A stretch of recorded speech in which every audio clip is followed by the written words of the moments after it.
everybody, it's Kyra from BodyCandy. Please try and excuse my voice in this episode of the tea, it's a bit rough. I'm here to talk about a super important topic that I wish I knew when I was younger, and that is how not to stretch your lobes. But before we get into that, remember to like, comment and subscribe to BodyCandy and you'll see a lot more of these videos. So let's get on with it. Silicone. Do not stretch with silicone, whether that be plugs or tunnels. So first of all, silicone can harbour a lot of bacteria. And remember, a fresh stretch is equivalent to a new piercing, and you wouldn't want bacteria around your new piercing, would you? You'd be putting bacteria straight into an open wound, and that is an infection waiting to happen. Also, silicone bonds sit really well with skin, that is why they are so comfortable. Unfortunately though, this does not allow the skin to breathe, which can lead to the skin breaking down, which gives you a crusty, weepy, red, really uncomfortable situation. This is also why you shouldn't wear silicone 24/7. And silicone, remember, is for healed piercings only. On to the next one, taping. Taping is the process of using PTFE tape or bondage tape to wrap around the plugs to slowly thicken them so that they slowly expand the fistula. The idea of doing this slowly, brilliant, but there will be a seam where the tape ends. And this can really irritate the inside of the fistula, causing your ear to get super aggravated. Also harbours bacteria, leading to infection.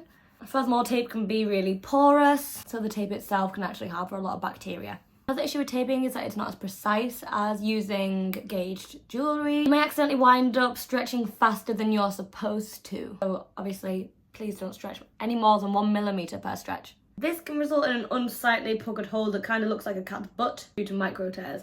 No cat butts here, please. Ear weights. I will scream about ear weights from the rooftop. Do not stretch with ear weights. That is not what they're designed for. They are not appropriate for stretching with.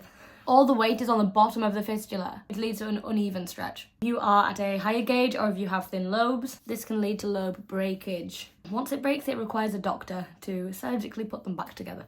In fact, even if you have achieved your gauge size that you want, we really recommend that you wear a sturdy pair of tunnels and then pop the ear weight inside them that way. That really evenly distributes the weight. We love ear weights, but they are not used for stretching. So the last one is tapers.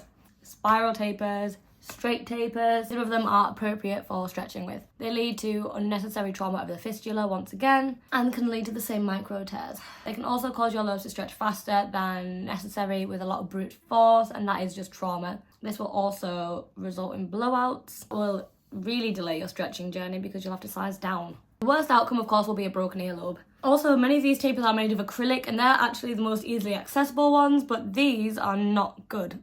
They cannot be properly sanitized, which will lead to an infection. Also, despite the fact that many tapers come with O-rings, they are not to be worn as jewellery. They are so easy to knock out, and that will really hurt your earlobes. Just please don't use them. I really hope this helped and informed you on how not to stretch your ears, and if you have done any of these, it's not too late to stop and do the research on how to stretch properly. And I will see you on the next video. Bye bye.